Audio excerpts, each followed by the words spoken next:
Në praninë e shumë mysafirëve, ushtarak të KFOR-it turk që veprojnë në prizren, përfaqësues të konsulatës turke po kështu në prizren, si dhe mysafirë e prindër të shumtë nxënësve të shkollës së Marif shënuan 102 vjetorin e shpalljes së Republikës së Turqisë festës kombëtare.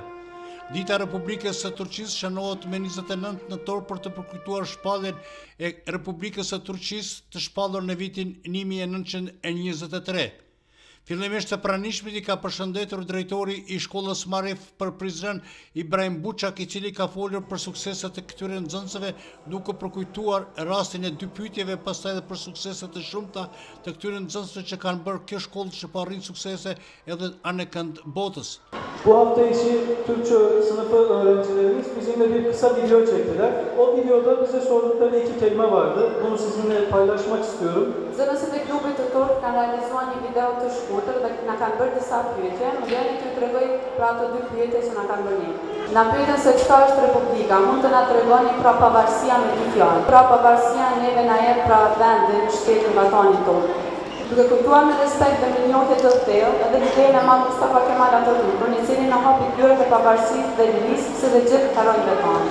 Në radhë të parë, më vjen të falenderoj veçanërisht fëmijët, të cilët kanë kontribuar në realizimin e këtij programi të sotëm që jemi këtu, mirëpo nuk mund të ndonë pa falenderuar theksisht edhe arsimtarët e Turqisë, duke filluar nga arsimtarja Dilara, Dilek, Berna dhe Mariam, të cilët kanë dhënë kontribut shumë të madh në realizimin e këtij programi.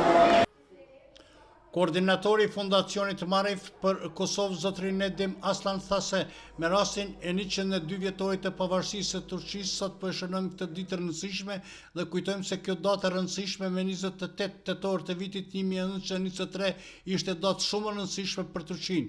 Republika u shpall nga Mustafa Kemal Atatürk, i cili më pas nga Asambleja e Madhe Kombëtare e vendit u zgjodh edhe presidenti i parë i Turqisë moderne.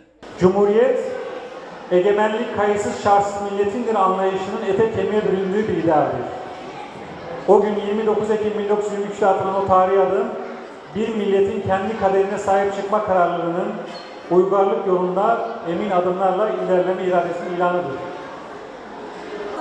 Njohje të thellë, premtoj ditën që ndryshoi fatin e kombit tonë, 22 vjetorin e shpalljes së Republikës. Ditën kur u kurorëzua lufta e lartishme për pavarësi. Republika është simbol i rilindjes së një kombi nga Kiri, shprehje e vullnetit të tij për liri dhe dëshmi e dashurisë për atë vend. 29 tetor i vitit 1923 ishte shenjë e vendosmërisë së një kombi i të shënuar me nderim dhe njohje të thellë të liderin e madh Mustafa Kemal Atatürkun, bashkë luftëtarët e tij, si dhe gjithë dëshmorët e Derisa nxënësit kishin përgatitur një program të pasur për këtë festë të rëndësishme për Turqinë. E ardhmja është e juaja. Ne kemi themeluar Republikën, ju jeni ata që do ta ndrini dhe do ta vazhdoni. Republika e shkollur me këto fjalë është trashëgimia më e madhe dhe vlera më e pazëvendësueshme e kombit tonë. Çok önemli, yaşamak kadar önemli. Ona ulaşmak için çok kan döktük. Binlerce şehit verdik. Benim dedem de, amcam da şehit oldu. Dayanamam buna. Ölüm olsa da sonunda